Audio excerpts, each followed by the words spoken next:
Hello guys, আমি বর্তমানে 135 নম্বর খম্বার এখানে আছি, মানে ফুলবাড়ির সামনে। এই দিকে ফুলবাড়ি। কই যাবে? ধুবড়ি এখন কোন জায়গায় আছো? ভালোটা কোন জায়গায়? ঠিক আছে।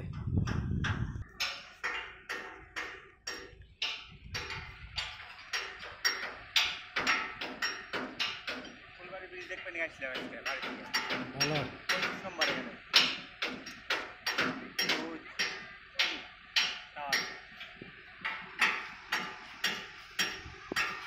Caring caring